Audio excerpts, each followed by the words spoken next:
Экс-президенттин кол тийбестигин алып салуу тууралуу укук коргоочу Нурбек Токтакуновдун өтүнүчүн Жогорку соттун алдындагы Конституциялык палата жарым-жартылай канааттандырды.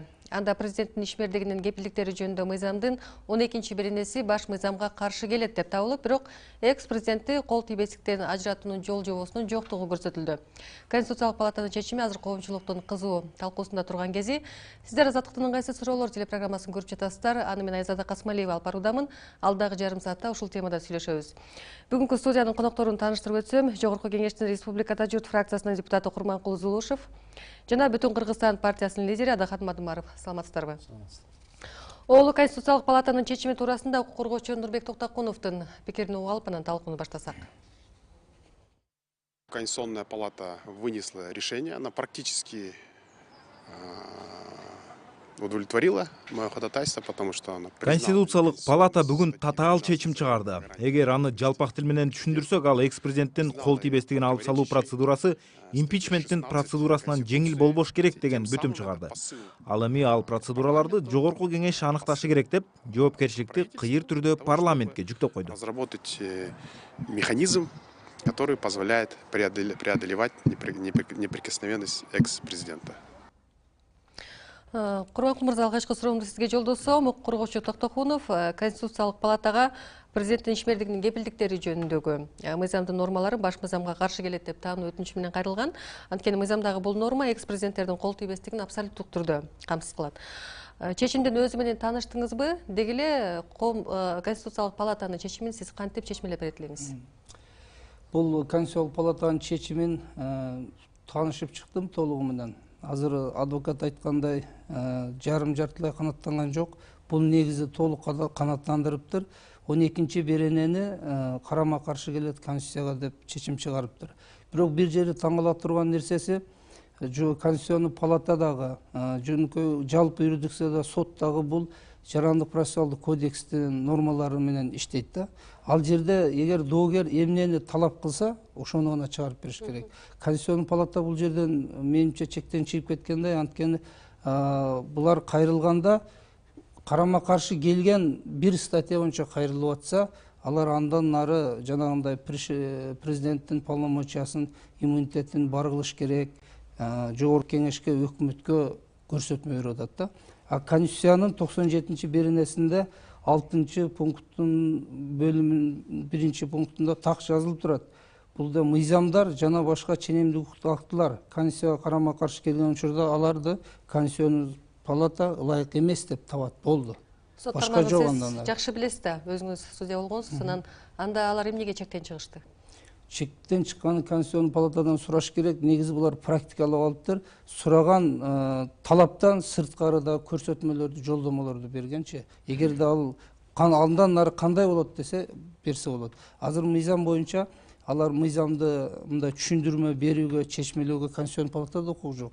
Жогорку Кеңеште да укук жок. Көнүп алыптырсыз, алар көнүп алыптыр деп атпайсызбы? Практикалап алыптыр. Бирок аларга көп деле андай кайрылуу жок да, көп эмне ошончо. Кээ бир чечимдер бар да. Конституциялык палата чечимдерин карасаңыз, ошол рамкадан чыгып, 2-3 пункт кылып кошумча көрсөтмөлөрдү берип кетет да.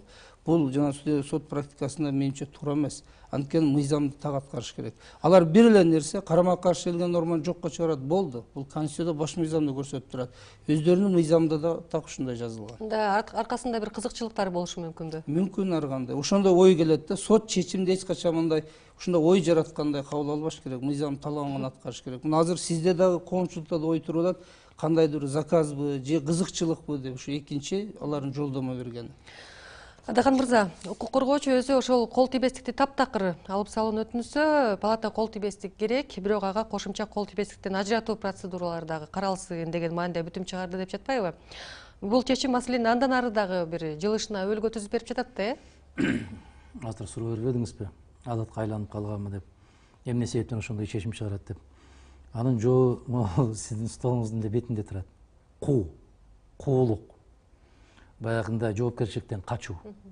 Бул биринчи себеби, экинчи себеби Конституциялык палатага тажрыйбасыз инсандар барып калган. Баягы бул жерде Зулушев мырзага окшоп тепкичтерден өтүп келүү эмес. Сен мага жакшы, мен сени жакшы көрөм деген принцип менен барып калгандар көп. Алар баягы чалынып кулай берет ар бир жеринде. Ошондуктан Биз момундай чечим чыгарып койсок да болот, момундай чечим чыгарып койсок да болот. Эгерде кокустан бул жак кысымга алып бараткан болсо, биз айтып атпайбызбы дегенге өздөрүнө кошумча арткы эшик ачык калтырып коюшуп атат да. Ушундай эле түшүнүш керек. Бул сабатсыздык. Бирок сабатсыздык болсо анда эмнеге чектен чыгып атат? Сабатсыздыктан улам чектен чыгып атышабы же аркасында дагы бир кызыкчылыктан уламбы? Билесизби, душман канчалык сабаттуу болсо, аны менен күрөшүү ушунчалык жеңил. Азыр бизде Конституциялык палатанын курамында кээ бир азаматтар бул киши айткандай өзлөрүнүн толук ыйгарым укуктарын билишпейт. Ошо билбегендиктин кесепетинен ушундай болуп атат. Эгерде алар дагы эртеби кечпи жоопкерчиликке тартылаарын билгенде, алар мындай жолго бармак эмес. Билесиздерби, жана эки жерде 5 канча болот десе 5 болот деп жооп берген Конституциялык соттун мүчөлөрү бүгүнкү күндө эч кандай жоопкерчилик тартпай калышпадыбы? Бирок жоопкерчиликтен качып коргонуп жатышат деген менен, анда ошол сабатсыздыгы менен коргонуп жатышабы? Демек акылдуу да анда. Булар баягы шыпыргыч сыяктуу. Кимдин колуна тиет да кай жакка карай шыпырат. Булар шыпыргыч. Ошол сыяктуу. Шыпыргы кимдин колунда? Эми түшүнүктүү да кимдин колунда да. Эми эки дос кимдин колуна бири-бирин өткөрүп берген болсо, ошол колдоо болот. Эгерде дагы тиги тарап күчөп кеткен болсо, биз мындай бир баш калкалоо ыкмасына мүмкүнчүлүк жаратып калалы деген арамызда ой бул. Себеп болбосо, бул жерде конкреттүү түрдө жазылып турат. Конституцияда дагы конкреттүү түрдө. Эгерде кайсы бир Кыргыз Республикасынын жанакы укуктук нормативдик актылар жөнүндө деген мыйзам бар. Мына ошол жерде баары тепкичтелип коюлган. Конституция, конституциялык мыйзам, анан органикалык мыйзам, андан кийин мыйзам, кодекстер кетет, андан кийин жөнөкөй катардагы мыйзамдар, андан президенттин указы, жогорку кеңештин токтому деген сыяктуу. Эгерде кайсыл бир укуктук нормативдик акт конституцияга туура эмес келсе, конституция түз иштөөгө кирет. Курманкул мырза, сиз жана депутат Исхак Масалиев ошол чексиз президенттердин кол тийбестигин алып салуу боюнча мыйзамдык өзгөртүүлөрдү иштеп чыккансыздар.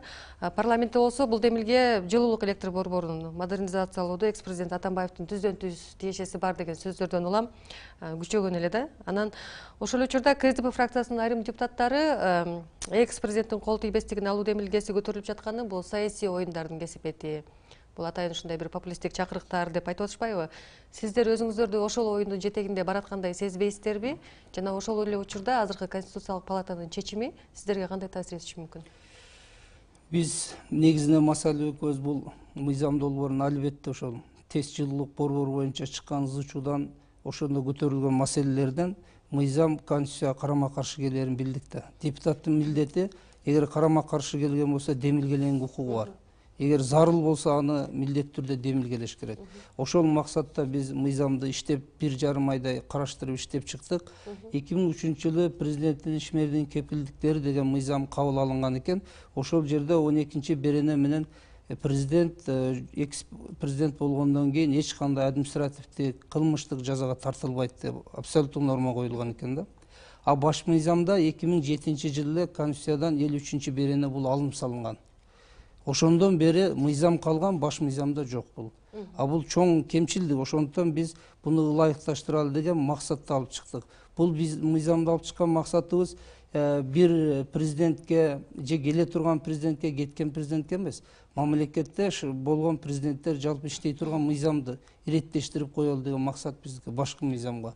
Ошонун негизинде биз 30-май күнү иштеп чыгып биз сайтка илгенбиз. Андан каникулдан келгенден 1 ай турат, өзү эреже боюнча билесиз. Каникулдан келип, калган процедураларын бүтүрүп, төрага аркылуу комитетке түштү. Кийинки жумадан мыйзам эгер корутундулар келген болсо биз алып чыгабыз, комитетке карайбыз. Себебин түшүндүрүп атпайсызбы? Бирок ошол учурда айрымдар ошол жалпы укуктук ченемдер боюнча мыйзам артка иштебесин эске алып, анан кол тийбестик алуу боюнча демилге ашкан күндө деле, мисалы Атамбаевге түздөн-түз тиешеси болбойт деген ойлорун айтышканда, анда азыркы кыймыл аракеттердин баары азыркы жана келе турган президенттерге байланыштуу болуп атабы? Ушул жерден мен сизге так түшүндүрүп коеюн. Коомчулукка дагы айтып койгон жакшы. Мыйзам долбоору кийинки жумадан алып чыкса да угушат.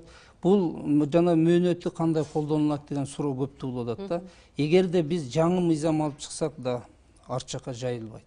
Биз 2003-жылкы мыйзамды баш мыйзамга шайкеш келтирип атабыз. 2007-жылы жокко чыккан 53-беренени туура келтирип алып коюп атабыз. Демек, Биз артка бул иштейт деп жерден ишендиргиңиз артка бул иш артка иштейт, мыйзам менен иштейт. Ушул жерде ченемдик укуктук актылардын негизинде көрсөтүлгөн кайсы убакыт иштери ошол жерге мыйзамда бир пункт болуп биз талаш болбошун киргизип койсок да болот.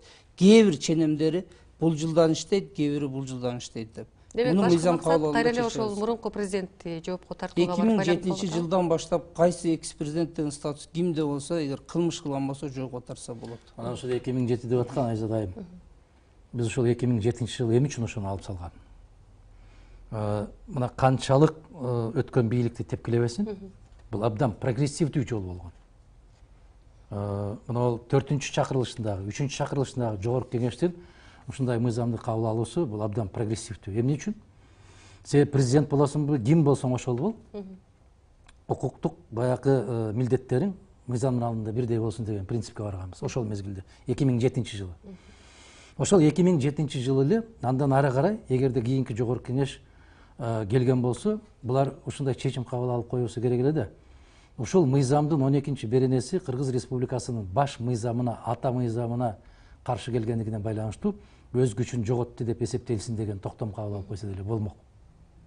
Кээ бир мыйзамдардын күчүн жоготуу жөнүндө же болбосо аракетин токтотуу жөнүндө токтом чечим кабыл алуу жогорку кеңештин ыйгарым укугу.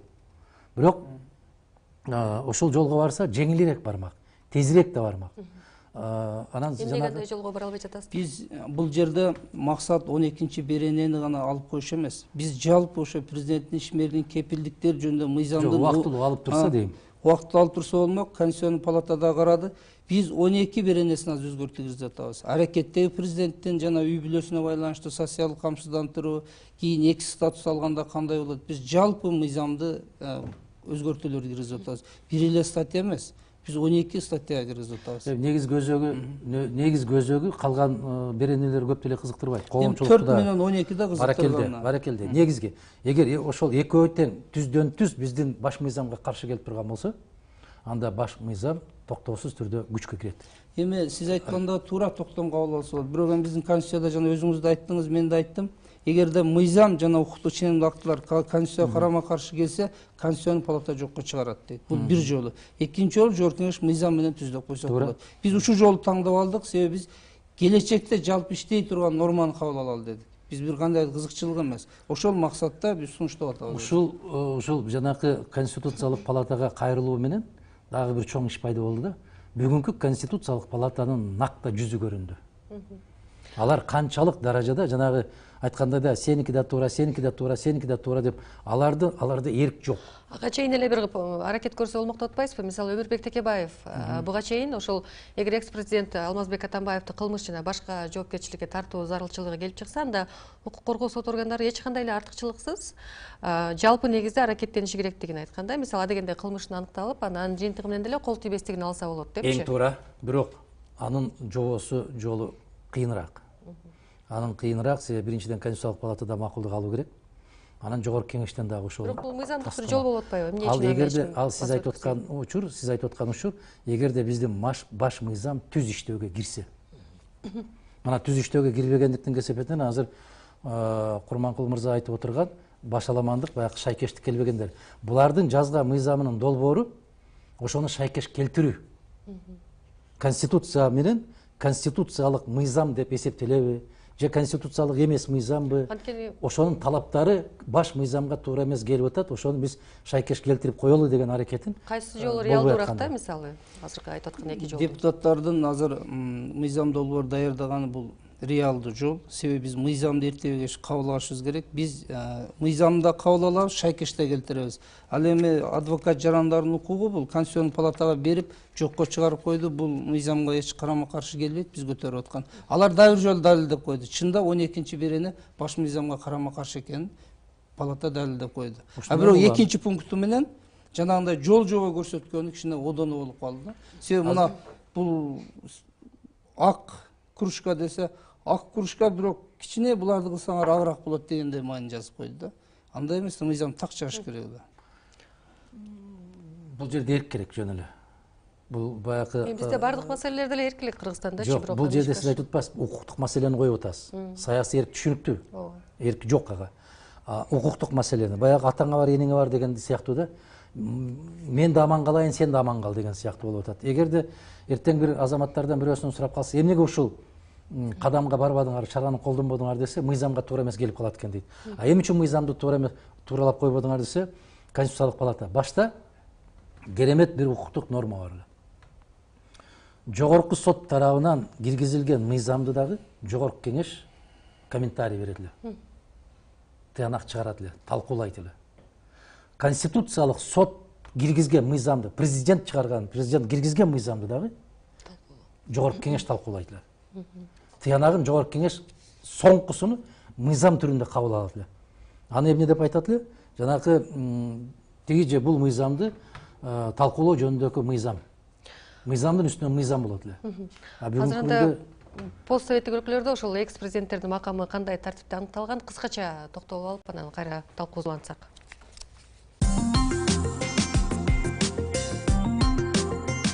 Маселен, саясий тиреш күчөгөн Арменияда 1998-2008 жылдары мамлекетти башкарган Роберт Качарян президенттик шайлоодон кийин коопсуздук күчтөрү менен демонстранттар кагылышканда 10 адамдын өмүрү кыйылган окуя үчүн айыпталып, кылмыш иш козголду. Бир нече күн камакта отуруп да чыкты. В соответствии с Конституцией Республики Армения у бывшего президента... Армения Республикасынын конституциясына ылайык мурдагы президенттердин функционалдык иммунитети бар. Бул кызматтагы турган кезинде жасаган баардык ыктымал аракеттеринен эмес, ыйгарым укугунан. Башкача айтканда, жеке адам эмес, президент катары жасаган аракеттери үчүн гана кол тийбестик дегенди билдирет. Потому что посчитал, что данный аргумент достаточен. Грузин парламентинин мурдагы төрайымы Нина Буржанадзе. Нет, иммунитет вообще в грузинском законодательстве не указан. Грузин мыйзамдары боюнча иммунитет эч кимде жок. Иммунитет тигил же бул адам расмий бийлик ыйгарымын тикелей аткарган учурда гана аны башкалардын таасиринен, басым кысымынан коргоо үчүн гана берилет. Бирок кылмыш жоопкерчилигинен эч ким корголгон эмес. Уголовного преследования нет ни у кого. Латвиянын 2007-2011 жылкы президенти Валдис Затлерс нет, не имеет. Реально иммунитет представляется только... Жок, менде жок. Иммунитет реалдуу түрдө сен президенттин милдетин аткарып жаткан учурда гана берилет. Андан кийин жөнөкөй жарансың. Эгер кандайдыр бир кылмыш ишке барган болсоң, сени соттойт. Башкача айтканда, мыйзам баары үчүн бирдей. Он простой гражданин, такой же, как все остальные. Борбор Азия өлкөлөрүндө бийликтеги президенттер келечектеги ыктымал тобокелдикти эске алуу менен кол тийбестикти бекемдешкен. Маселен, Казакстан Республикасынын биринчи президенти эл башы жөнүндө атайын мыйзамга ылайык кол тийбестик биринчи президенттин анын үй бүлө мүчөлөрүнүн мүлкүнө да жайылтылат. Ал эми Эмомали Рахмон, Тажикстандын жогорку кеңешинин төрагасы, Тажикстандын президенти улут көсөмүнүн ыйгарым укуктарын аткаруудагы аракеттери үчүн жоопкерчиликке тартылбайт. Тажик лидеринин үй бүлө мүчөлөрү толугу менен кол тийбестик макамына ээ. Өзбекстанда болсо экс-президент кол тийбестикке жана иммунитетке өмүр бою ээ. Президент катары ыйгарым укуктарын аткаруу менен байланышкан аракеттер үчүн кылмыш же башка жоопкерчиликке тартылбайт. Курманкул мырза, ошол соңку Борбор Азия өлкөлөрүндөгү жагдай азыр ушундай. Бийликтеги президенттер ошол келечектеги ыктымал тобокелчиликтерди эске алуу менен кол тийбестикти бекемдешкен. Мындан улам бул маселе боюнча Кыргыз парламентинин күчү кандай болушу мүмкүн, таасири, кадамы кандай болушу мүмкүн да? Мындан ары окуя кандай өнүгүшү мүмкүн? Силер мыйзам долбоорун чыгарасыңар, андан арычы? Мен бир аз артка чегинейин. 2003 жылы бул жана биздин туңгуч президенттен бул коркунучунун негизинде ушу эгер президенттен кетсем кандай тагдыр күтөт деп ошо коргонууга алган да. Ошонун негизинде кабыл алынган экен бул мыйзам. Адакан Кимсанбаевич айткандай, кийин 2005 жылдан кийин саясий окуялар өзгөргөндөн чечкиндүүлүкү бар буну жокко чыгарышкан. Конституцияда, мыйзамда калып кеткен. Ошону шайкка келтирүү бул бүгүнкү күндүн талабы, шайкеш келтиребиз. Менимче бул парламент биздин өзгөртүүнү колдошу мүмкүн. Бирок 12-чи берене менен 4-чү беренени азыр биздин проект боюнча толук алып салдык. Үй бүлө мүчөлөрүнө келтирилген жана камсыздандыруу кепилдиктерин алып салганбыз. Бирок парламентте 12-чи берене боюнча азыр эле сунуштар келип атат бизге, кандайдыр бир экс-президентке статус калыш керек дегенче. Анан бул маселени биринчи окуудан кийин да карайбыз биз. а бирок депутаттар жалпысынан биздин мыйзамды колдойт деген ойдомун мен. Жылуулук борборунун айланасындагы кырдаал талкууланып, баягы курч талкуу жүрүп жатканда, сиздердин демилгени көпчүлүгү колдоп аткандай бир таасири болуп атканда, сезим калтырган. Андан бери канча бир убакыт өттү, эс алып келдиңиздер, андан бери бир кырдаал өзгөрүшү мүмкүнбү? Кайра андай учурлар көп эле болуп атпайбы парламентте оюнан кайткан учурлар? Болушу да мүмкүн, бирок баш мыйзамга шайкеш келтирүү болгондо парламенттин оюн биз күтпөшүбүз керек. Ал мыйзамдын аткарыш депутатында жөнөкөй жарандын милдети. Эгер туура мыйзам демилгелейсиңби, аны колдош керек. Мен ойлойм, бул мыйзамды колдойт деп. Анткени биз бул жылуулук борбору же дагы боло турган жана коррупциялык иштерди ачылган максат эмес. Биз мыйзамды шайкеш келтирели, мурунку президенттер, азыркы президент, кийинки президентке да бул мыйзам иштесин. Эгер колдобой койсочу парламент? Колдобой койсо, бул турмушта колдобой койсо, башка норма кайра жазыш керек, конституцияга биз шайкеш келтиришибиз керек да. Кайра анда жанагы башта айткан эле жазылган мыйзам, турган мыйзамга кайрылбайсыздарбы? Жок, кайрылбайт, ал баш мыйзамга карама каршы келет да. Менимче колдобой койсо деген туруп атпайсызбы? Колдобой койсо бул жерде баягы саясий маселе эмес бул. Бул укуктук маселе. Эгер парламент ушуну көрүп туруп, жана айтылгандай болуп туруп, монун ичинде суу турганын көрүп атабыз да, үчөөбүздөн көрүп атабыз да. Бул суу десек, туруп алып, бул сүт деп атат да. Бул сүт дейт. Дагы бир фракция келет да, карап туруп, менимче бул бир аз ачып калып бир айран го дейт. Эгерде колдобой койсо, Конституциялык палатанын жүзү бүгүн кандай ачылса, жогорку кеңештин жүзү ошондой ачылат. Демек, ал жерге бир белгилүү кишилерден башкасынын баары сабатсыз экендиги көрүнөт. Мына ачыктан ачык, айдан ачык болуп турган нерсени булар жаап коебуз деген аракет болот. Ошондо саясатка айландырып жиберген болот. Бул жерде тек гана укуктук маселе жөнүндө кетип барат. Баш мыйзамга каршы келген мыйзамды жокко чыгарууга барбаган жогорку кеңеш Кыргыз элине кереги жок деп эле чечимге чыгыш керек. Анда ошол эле учурда Коопсуздук кеңешинин катчысы Дамир Сагынбаевдин эгерде пикирин уга турган болсок, ал 120 депутат же бул жалгыз эле президент кабыл алып койгон чечим болбошу керек деп жатат да. Ал жалпы бир референдумга коюлса болмок, элдин таразасына коюлса болмок деп жатат. Анан кандайдыр бир анда бул жерде кооптонуу туурасында азыр эле көргөндөй Армения, Грузия сыяктуу бир кырдаалдардан кооптонуунун белгисиби? Мен ачык айтайын. Баягытан бери эле мындай айландырып атабыз да. Дароо эле ачык айтпайт белеңиз. Ошого келтирбей атасыңар да, мондай айландырып келип убакыт бекерден кетип баратат. Ушул норманы алып салууга бүгүнкү президент кызыктарбы, кызыктар эмеспи, кеп ушунда туруп атат. Ошон үчүн өзүнүн тили менен эмес, Коопсуздук кеңешинин катчысынын тили менен сүйлөтүп атат. Коопсуздук кеңешинин катчысы жогору жактан ишарат болбосо, бул маселеге кийлигишпейт. Демек, бул айттыбы? Кимдин тили болуп атат, кимдин үнү болуп атат? Демек, президент кызыктар эмес деп ойлоп атасыз? Сөзсүз түрдө да. Себеп эртең бүрсү күнү өзүм эмне болуп кетем деген титирек басып турган учур азыр. А мен эмне болом деген маселе бар да. Ошондуктан ал жагынан бул жагынан чойгулап олтуруп. Бирок ал киши азыр кызматка жаңыдан эле киришип атпайбы? Эмнетен эле ушундай ойлордон корко берсе болобу? Билесиңерби, эки киши үйлөнүп атканда эмне үчүн брачный контракт түзүп атат? Экөө бири-бирисиз жашай албайм, өлөм, күйөм деп барып турганан контракт түзүп атпайбы? Кокустан балекет басып, момдай болуп кетсе, бул менде калат, бул сенде калат дегендей болот. Азыркысынын дагы мүмкүн кечеки жасап аткан иштеринде тиешеси болушу мүмкүн. Өкмөттө отургандагы тиешеси болушу мүмкүн. Себеп кеткен киши айтып атпайбы? Бул өкмөт башкарып турган учурда чечилген. Ушунун балекеттин баардыгы ошол учурда болгон деп. Мындайча айтканда, кээ бир учурда жогорку кеңештин дагы башын айландырышып атат. Калктын башын биротоло айландырышып, ушул экөө отуруп алып эле менимче мындай ойноп аткан сыяктуу. Себеп бул 5тен белгилүү көрүнүп турат, баш мыйзамга каршы келет, муну токтотуш керек деп Конституциялык палата ошондой чечим чыгарышы керек эле. Бирок Конституциялык палатага менин эсимде бар, өтө ишенимдүү, өтө керектүү болгон инсандарды алып өткөрүшкөн жана эски учурда. Мен да оюмду айтып койсом ушул боюнча. Себеби Коопсуздук катчысынын сөзү бул жөнөкөй сөз эмес. Адахан Кимсамиевич айткандай, бул адам ушундай ой жаратат да, мына. Бул өзү айта албайт эле деп. Мен да аны уктум. Ал киши жекече адам катары айткандай да. Эгер Коопсуздук катчысы катары айтса, бул референдум мыйзамдын эч бир нормасына дал келбейт да. Эмне себептен айтканы белгисиз. Менин оюмча буга азыркы президенттин кийлигишкенине мен да ишенбейм да. Анткени мына биз 30 майда мыйзам сунуштадык. Конституционный палата чечим чыгарды, биз карайбыз. Ушул убакка чейин президент тараптан, аппарат тараптан бизге бир кандайдыр ишарат болгон жок да. Демек ал киши тоскоолдук кылган жок. Мен ойлойм бул мыйзамды колдоса керек, колдойт. Себеби баш мыйзамга карама каршыгында президенттин кол койгонго толук немеси бар. Эгер сиз айткандай карама каршы ой болгондо эмдиге чейин бизге автор катары бизге белгилүү болот эле. Азыркыга чейин жок. Курманкул иним, мындайда көзгө көрүнгөн ишараттар болот, көрүнбөгөн ишараттар болот. Силер эми саясат айдыңында жашыраксыңар да, кечирип кой. Укуктук нормалар менен гана жүргөн кишилерсиңер да, ойлойсуңар да ушундай болот деп. Көзгө көрүнбөгөн, көрүнбөгөн ыкмалар аябай көп болот. Муну ол коопсуздук кеңешчинин катчысына суроо берсең жооп бербеген бала өзүнөн өзү демилге көтөрүп мынтип чыкпайт. Демек сен айтып кой, сен ишарат берип кой, белки эстүү балдар эмеспи, түшүнүп алар деген сыяктуу бир белги катарында кабыл алышат. Анысы туура да Кемсанбаевич, бирок менин 3 жылдык тажрыйбамда жогорку кеңеште кандай мыйзам долбоор демилгеленбесин мурунку бийликтин учунда. Ал башталганда эле тосуулар ачык байкалчу эле, токтотчу эле, чыгарбачу эле, азыр андай жок. Курманкул мырза, ар жер кеп ортомчудан көз каранды болот. Ал кезде ортомчулар өзү аябай сабатсыз эле, коркуп кетип эле, чочуп эртең менен барып басып калчу силерди. Азыркыларда өтө куу саясат.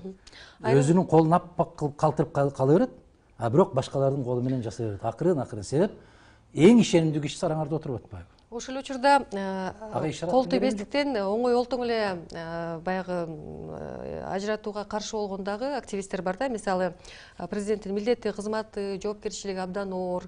Анан ал кызматта турганда көп душман күтөт. Анан эртең бирси күнү экс-президентти жоопко тартаа турган болсок, мамлекеттүүлүккө да шек келет депчи. Анан эгерде биз кол тийбестикти алып сала турган болсок, анда президент кайсы бир топтордун баягы басымына туш болуп, анан жөн эле бир жарыя жанагы указдарды, буйруктарды чыгарган эле бир мындай кызыкчылыктарды ээрчиген эле киши болуп калат, кол бала болуп калат деп айтышат да. Албетте биз бардык жарандардын ою менен эсептешибиз керек. Бул дагы эң туура деп ойлойм. Мен себеби жүйөлөрүнө кошулам. Анткени 6 жыл мамлекетти башкарган адамда ар кандай кастык пайда болушу мүмкүн. Ал саясий чечимдерди кабыл алат. Биздин проект боюнча баш мыйзамга дал келтирүүдө максатта чыкканбыз. Бирок бул ойду биз дагы эске ала турган, бизди мажбурлап койду Конституционный палата. Конституционный сот чечим чыгарып ушундай кыласыңар, иммунитет бергиле деп койду. Биз буну талкуулай элекпиз. Бул биринчи, экинчи жолу талкуулап, ушундай бир иммунитеттер беришибиз мүмкүн. Себеби Конституционный палатанын чечимин жаран органдар бул аткарууга милдеттүү. Мен ошон үчүн башында айттым, булар экинчи пунктты ачык чыгарганда. Бизде убакыт аябай чектелип калды. Кол тийбестикти алып салса, анда президент кайрадан кызматта көпкө чейин бийликте калуунун жолун издеп, кайра конституциялык бир өзгөрүүлөргө барышы мүмкүн деген кооптон. Ал адамдын өзүнө. Ал адамдын өзүнөн. Сиз мындай суроо коюп атасыз да. Эгерде аракты ачык саткан болсо, баары эле ичип өлүп алат го дегендей кылып. Ачык эле сатылып атпайбы? Ошолорго берилгендер барып ичип атат. Берилбегендер болсо, аны аябай айланып өтүп, четтеп өтүп, тескерисинче жок кылуунун күрөшү болуп атат. Мына ушундай нерсе. Эгерде биз ар кандай чочулай берген болсок, анда сиз азыр үйгө барасыз дагы бир аябай курч бычакты алып туруп тамак жасап айтасыз. Анда биз коркушубуз керек. Бычактар кандай колдонушубуз мүмкүн да. Себеп адамдын өзүнүн ички абийирине жараша болот. Мындан коркпош керек. Биз бир принципте карманышыбыз керек да. Мыйзамдын алдында баары бирдей. Туура. Сиз ишенесизби ошол мыйзам долбоору кабыл алынып өтөсүнө чыгабыз деп анда? Эгерде коомдун деңгээли, саясий, маданий деңгээли жогоруласа, бийиктесе, биз ошондой маданиятка жетишкен болсок, анан биз ошол маданиятка, бийиктикке жеткен инсандардын ичинен тандаганды үйрөнсөк, биз ушуга бара алабыз. Себеп качан? Билесизби? Кыргызстандын экономикасы качан чыгып кетет дегенде эле суроо берип атасыз. Биздин элибиздин аң сезими, саясий, маданий аң сезими качан ойгонот? Аны мен айтышым өтө кыйын. Себеп бүгүнкү күндө кээде таразыга адамдын акылы эмес, адамдын чөнтөгү салынып атпайбы? Парламенттин деңгээли жетеби? Кыска суроо. Жетет. Бүгүнкү күндө парламент деңгээли жетет кабыл алганга. Силерге чоң рахмат. Биздин убакыт жыйынтыкталып калды. Биз бүгүн экс-президенттердин кол тийбестигине байланыштуу Конституциялык палатанын чечимин талкуулаганга аракет кылдык. Программаны мен Айзада Касмалиева алып бардым. Бүгүнкү биздин студиянын коноктору Бүтүн Кыргызстан партиясынын лидери Адакан Мадумаров жана парламенттеги Республикада журт фракциясынын депутаты Курманкул Зулушев болду. Кайрадан көрүшкөнчө жакшы туруңуздар.